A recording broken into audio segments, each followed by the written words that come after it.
Terima kasih Anda masih bersama kami dalam program podcast TV Show TV Muhammadiyah Ngobrol Sering Tanpa Boring, cuma di sini tempatnya. Nah, kalau misalnya buat pemirsa TV yang baru bergabung, hari ini kita ngomongin apa sih? Jadi hari ini kita lagi ngomongin tentang gerakan nasi bungkus. Ini sendiri salah satu foundernya adalah narasumber saya yang sedang kita ngobrol tadi, namanya Fatimah Zahra.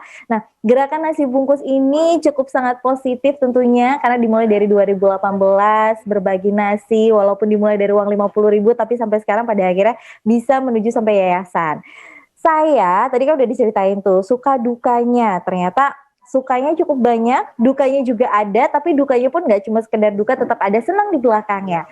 Yang saya jadi penasaran, nih terakhir kamu melakukan kegiatan apa? Kalau terakhir itu kita ada program mingguan, namanya Prasmanan on the Road. Jadi kenapa namanya Prasmanan on the Road? Karena kita pakai mobil bak, itu kita prasmanan sistemnya. Jadi kita keliling-keliling, bisa ke satu kampung pemulung, atau bisa keliling-keliling aja, itu bagi-bagi nasi, kayak gitu. Itu yang baru terakhir dilakukan. Oke, itu tadi aku sebenarnya sempat kepoin Instagram kalian ya tentang Prasmanan on the Road itu lucu banget ya ternyata. Jadi kalian pakai mobil pickup, terus Ya, itu betul. terus dibagi-bagi makanannya. Tapi aku jadi itu memang yang bagi-bagi makanan itu anggota komunitas kalian? Iya, kita anggota dan narik volunteer juga. Jadi kita kan sebar poster sebelumnya di Instagram. Jadi bagi yang berminat untuk mendaftar sebagai volunteer bisa gitu.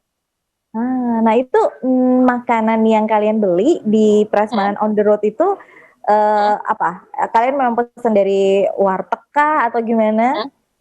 Kalau untuk prasmanan karena skalanya besar kayak bisa 200, ini kita pakai catering dan kebetulan ini cateringnya juga kerjasama sama salah satu volunteer di gerakan nasi bungkus gitu. Jadi harganya lebih affordable kayak gitu. Iya. Ini gerakan kan gini, sekarang tuh gerakan tuh rata-rata orang ngejalaninnya setiap hari Jumat. Kalau kalian sendiri ini memang punya hari khusus kah atau memang kayak hari setiap dalam seminggu itu kalian pasti berbeda-beda atau gimana sebenarnya?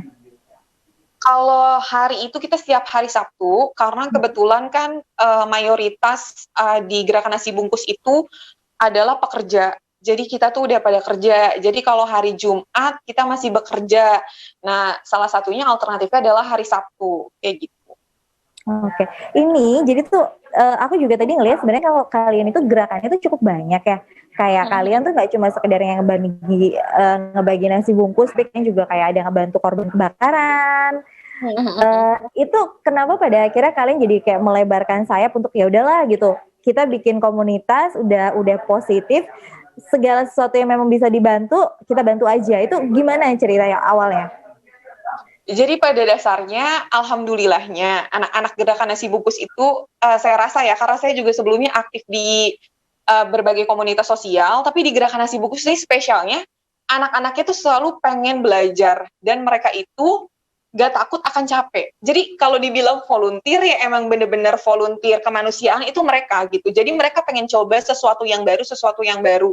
Makanya kita pun buat program sekarang bukan hanya tentang berbagi nasi bungkus atau berbagi nasi, tapi salah satunya kayak ngajak jalan-jalan anak jalanan ke Kidzania, terus kita buat pemeriksaan kesehatan di suatu kecamatan di ibu kota Jakarta bekerja sama dengan lurah atau camatnya. Terus kita juga ada ke panti jompo, nanti tahun ini ada ke disabilitas, ada ke cancer, segala macam. Nah, oleh sebab itu, karena makin lebarnya skala proyek kita, maksudnya nggak hanya di berbagi nasi, oleh karena itu makanya kita ingin membuat suatu yayasan gitu. Oke. Tapi aku jadi pengen nanya personal deh sama Fatimah. Kamu tuh kenapa kamu tertarik sama dunia sosial? Apalagi tadi kamu cerita ke aku, kamu udah ini tuh bukan komunitas pertama kamu, berarti kan kamu pernah mengikuti komunitas-komunitas sebelumnya. Apa yang bikin kamu tertarik untuk di dunia sosial? Kalau tertarik itu pasti kita mencontoh ya. Maksudnya sebagai anak yang tumbuh besar, saya mencontoh kedua orang tua saya.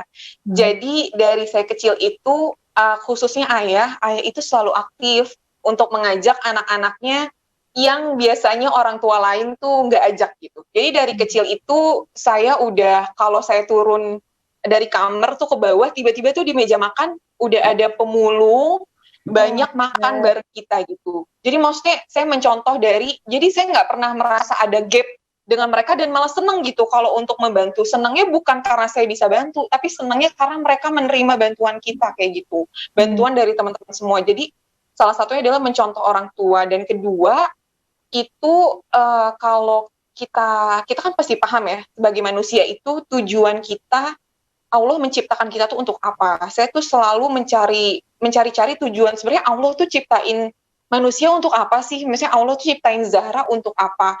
Nah, setelah saya belajar, ternyata Allah menciptakan manusia itu untuk sebagai khalifah di muka bumi. Khalifah itu adalah sesuatu orang yang berbuat kebaikan, kebajikan seperti itu, dan beribadah kepada Dia. Nah, salah satunya selain kita berbuat kebaikan dengan sosial, insya Allah itu merupakan salah satu ibadah yang ada amalannya seperti itu. Oke, dan pada akhirnya kamu ngejalanin beberapa komunitas. Berarti kalau boleh dihitung-hitung nih, pertama kali kamu ikut komunitas tuh kamu ingat gak umur berapa? Kalau ikut komunitas tuh ikut komunitas kanker, itu juga ayah yang daftarin, jadi wajib gitu anaknya ikut. Itu umur SMP deh kalau nggak salah. Oke. Itu emang pada akhirnya kan tadi kamu bilang ayah pertama kali daftarin, cuma mau nggak mau akhirnya ikut, akhirnya terjun. Iya, betul. Dipaksa tapi pada akhirnya menyenangkan. Iya, betul. Gitu. Oke. Nah, ide-ide dari program di komunitas Gerakan Nasi Bungkus ini sendiri, itu biasanya tuh kalian ini nggak sih? Misalnya kayak dalam 1 tahun kalian udah ngadain event per 3 bulan sekali, ini kayak kita harus ada yang dirubah ya, kayak kita harus nambah atau gimana sebenarnya?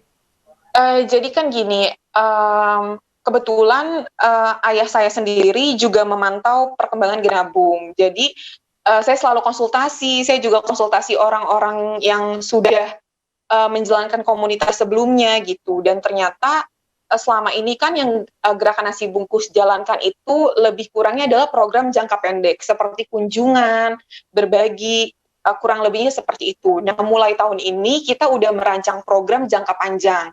Contohnya seperti apa? Seperti sawah duafa. Jadi kita mengelola sawah dan berasnya itu dikasih untuk masyarakat duafa. Terus seperti sumur, di mana ada kekeringan, kita bantu sumur. Terus ada lagi misalnya program kayak membangun rumah tahfiz. Kita ada rencana untuk bangun rumah tempat pengajian anak-anak juga. Jadi banyak beberapa program jangka panjang yang udah kita selipkan untuk tahun ini gitu. Kontrol terus-menerus seperti itu. Oke, wah, papa keren loh, papa yang keren. Ya maksudnya bisa mensupport anaknya juga kan gitu. Ya benar, tapi benar, maksudnya emang ternyata peran orang tua itu penting, bukan hanya, saya juga belajar, maksudnya peran orang tua itu bukan hanya dari omongan, tapi dari perilaku, karena saya mencontoh orang tua saya kurang lebihnya ya dari kehidupan sehari-hari gitu, bagaimana dia ketika makan, kita tuh kalau makan di mall, misalnya dulu makan KFC atau makan apa, kalau papa tuh enggak, jadi ke warteg, beli nasi padangnya dibawa ke mak gitu. Jadi saya lihat hal kecil seperti itu.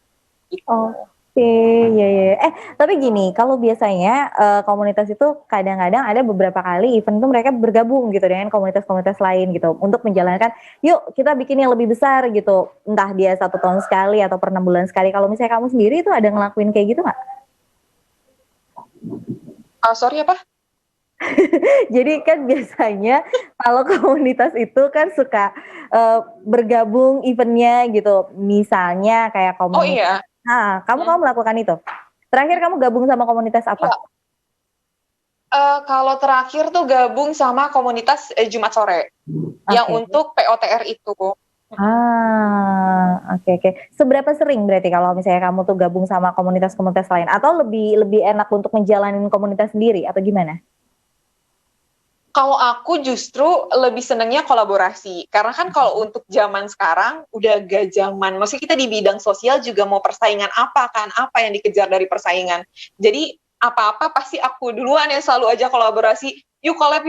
Jadi maupun komunitas kecil yang baru muncul atau komunitas besar, menurut aku sama aja, karena aku pun sendiri, kita pun sendiri, tumbuhnya ya dari nol kayak gitu. Jadi semakin banyak collab, semakin aku suka karena impact-nya juga semakin besar.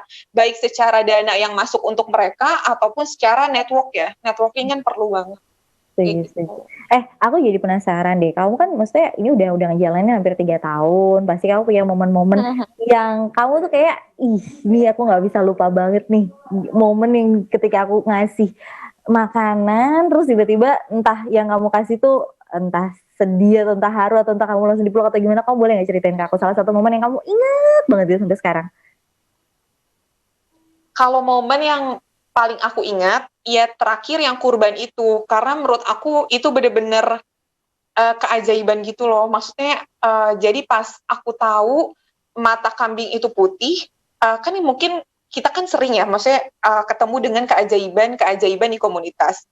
Karena saking seringnya, kadang esensinya itu tuh berkurang. Maksudnya kita udah nggak terlalu ngerasa kayak wah, padahal awal-awal kayak dikit-dikit ada apa kita ngerasa kayak aduh ya Allah makasih banget ya Sedih makasih gitu. banget. Nah, iya, jadi makin kesini kok kayak ya udah kayak gitu. Nah, mungkin Allah ingetinnya itu pas di momen kurban. Jadi pas bener-bener mata kambing itu putih dan itu malam takbiran, which is udah 1:30 malam besoknya kita kurban di desa. Itu kan dari donatur juga kan uangnya. Jadi waktu itu saya bener-bener bingung dan akhirnya baru di situ saya nangis. Baru di situ saya kayak bener-bener koneksi ke Allahnya itu baru dapat banget setelah saya nangis.